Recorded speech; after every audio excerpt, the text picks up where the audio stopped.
From having long-standing beef on social media and a physical altercation in real life to facing each other in the ring on April 22nd, 2023 with unbeaten scores. Here's everything you need to know about Ryan Garcia versus Gervonta Tank Davis. First off, let's talk about what's at stake. Even though neither of them holds a top-tier title at 140 or 135 pounds, people are hyped for this fight. Yes, their rivalry has a huge role to play in this, but let's not forget just how impressive they are on their own. First of all, both their scores are unbeaten, and when you add them up, they have 51 wins and 45 KOs. You just can't ignore that. The fight is set to happen on the 22nd of April, and it's in Las Vegas. For those who were wondering, they're the main event in the undercard, followed by David Morrell versus Senna Agbeko, and 2 more supporting fights. What's so exciting about this fight is the fact that the winner will have bragging rights for life. Not just that, but it would boost their profile a lot, considering the two of them are pretty close in ring ratings at the moment. Tank was ranked 2nd by The Ring, just behind Devin Haney, while Garcia came up 3rd. If this isn't close enough for you, let me remind you that Gervonta kept the WBA's 2nd-tier title with his win in DC recently, and Ryan's the WBA's #1 contender right now. A win for either of them can put them on top even more. It's also bound to be a pretty explosive fight, considering how Garcia and Tank have been trash-talking each other like crazy. Sit tight while I tell you what happened when they faced each other at their kickoff press conference in early March. Ryan called Tank out for being late. Okay, first off, they were pretty respectful of each other for most of the conference, until the end, when both of them got a little frazzled and started arguing a little bit. Ryan told his opponent that he's gonna be ready for 12 rounds, as opposed to just 2, which Tank claimed he'd knock him out by. It's a bold thing to say, but we all expect nothing less from Gervonta. Garcia went on to explain that he's respecting the fighter he's facing, and he can't expect to be knocked out immediately. Who knows? It might be more of a thinking fight than you'd anticipate. And to that, Tank told him he was just talking out of his.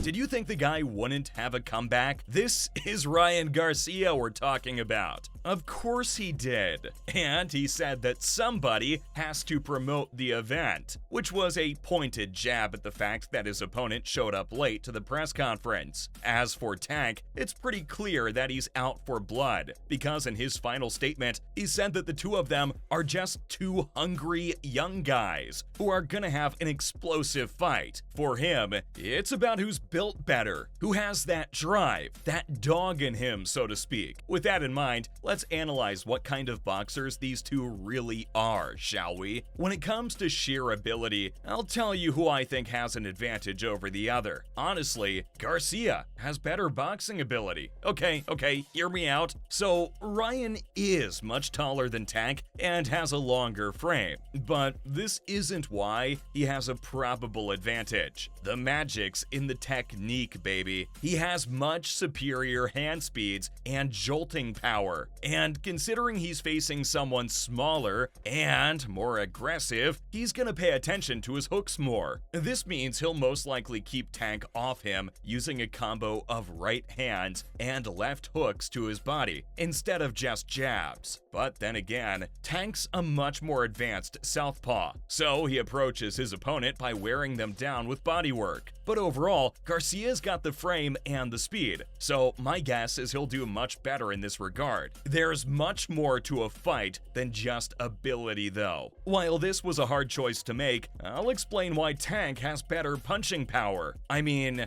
Tank has finished 26 of his 28 opponents. Both of these guys have extreme punching power, let's be clear. So this is more of a guess as to who's going to land first. Davis is very very well known for how he ends fights with single shots. Just look at how he destroyed Leo Santa Cruz with an uppercut back in 2020, who was a multi-division champion, by the way. Another amazing example from his fight-ending highlight reel has to be his counter left hand on Rolando Romero in the summer of 2022, which was so brutal that it left the fighters unable to continue their grudge match. What I'm saying is, he's got a lot of ammo, and for Garcia to fight a southpaw on his level, it'll be tricky. But what Ryan has is speed, and that's a huge advantage for him. All the same, I think it's more about who's gonna do it first, because if Tank does, there's no doubt he'll win. Now that I've explained some features of their fighting styles, let's come back to their rivalry, more specifically, a so-called fight outside the ring. Yep, Garcia and Tank got into a little fight outside a nightclub. Back in September 2022, Ryan went live on Instagram and told his followers about an altercation he had with Tank. He said that he and his friend approached the fighter's table and asked him when they were gonna set up a fight.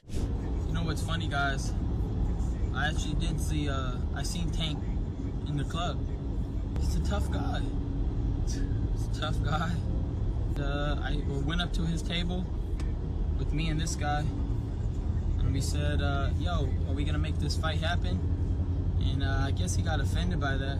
Tank allegedly got worked up about this and grabbed the other fighter's chain. Garcia was pretty level-headed about it though, and said that the guy was only doing it to look tough. Plus, there were tons of security guards there, so he couldn't have done anything. This is just another reason why this upcoming fight is so hyped up. What's better than seeing two rivals box it out in the ring, right? Even Mike Tyson has said that he thinks it's a good fight, and his money's on Tank. Devin Haney agrees with him, even though he mentioned that while Garcia has the height and the speed, Tank just has more IQ, power, and experience. Although, Haney did also say that his bet is a safe one and that nobody should sleep on Ryan, because one thing's for sure, the man can punch. With all the press and talk around April 22nd, the two fighters are also getting really intense with the trash talk. So hang on while I tell you what Tank said about his rival. Well, he claims Garcia has nothing but a hook. This was at their press conference, by the way, during which both of them faced each other and even got a little touchy-feely. So obviously, Garcia told Tank to get his hands off him. Anyway, after their joint conference, Tank analyzed his opponent and came to a very bold conclusion, where he basically called him